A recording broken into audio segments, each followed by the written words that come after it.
This week, Apple has released updates for Final Cut Pro, iMovie, Compressor and Motion, and the mobile version of iMovie bringing new features. However, all eyes will be on the Mac Studio with M1 Ultra inside and see how that fares with the software now optimised. And perhaps that's exactly what Apple wanted. When the Mac Studio was announced with almost no leaks ahead of time, at least until the week of the event, it surprised a lot of people. The performance, once it got into people's hands though, didn't quite stack up. The performance of the M1 Ultra was good, but it wasn't the mind-blowing experience that people were expecting right off the bat. And even more confusingly, Apple's own Final Cut Pro wasn't flying. But then reviewers noticed. Apple mentioned that they were using an unreleased version of Final Cut Pro, but where was it? Want the latest Apple news, leaks and rumours? Subscribe and ring the bell. Why wasn't the new version of Final Cut Pro released with the Mac Studio and the Studio Display? There's a couple of options here. Either Apple found a bug that took a couple of weeks to resolve with that update, or they intentionally held it back just a little. And I think the latter. It was a calculated risk if that's the case, but combined with the short supply of hardware, I doubt many people would have cancelled their pre-orders based on some less positive reviews. But dropping the update to Final Cut now, arguably the biggest real-world benchmark for the Mac Studio, should massively boost the attention on the device just as it would have started to wane. So now here we are, all talking about it again. So how much extra performance can you expect from your Mac Studio with M1 Ultra post-update? Well, Apple Insider is reporting that even with the M1 Max, which was already pretty well optimised based on what they'd already done for the MacBook Pros, their 9-minute 4K project in H.264 dropped from 3 minutes 30 to export to 3 minutes and 10 seconds, as well as being a much smoother experience with fewer graphical inconsistencies when editing. On the M1 Ultra though, there's still very little in the way of testing that I can find, and I certainly don't have the budget for one here.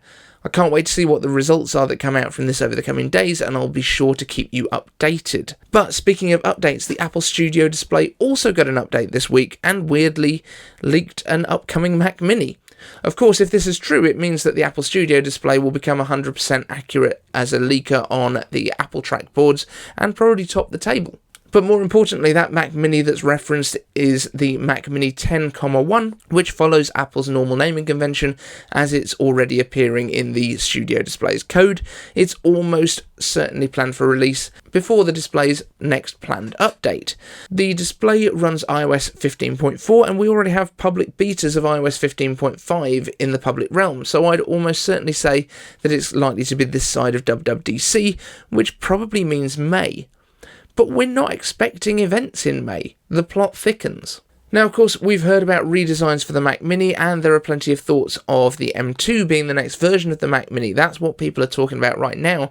But honestly, I think neither might just be the answer. I think especially if we're going to see this as a possible press release and website update for the Mac Mini, then we might get the Space Grey Mac Mini Pro with the M1 Pro inside, filling that gap between the existing M1 Mac Mini and the M1 Max equipped Mac Studio.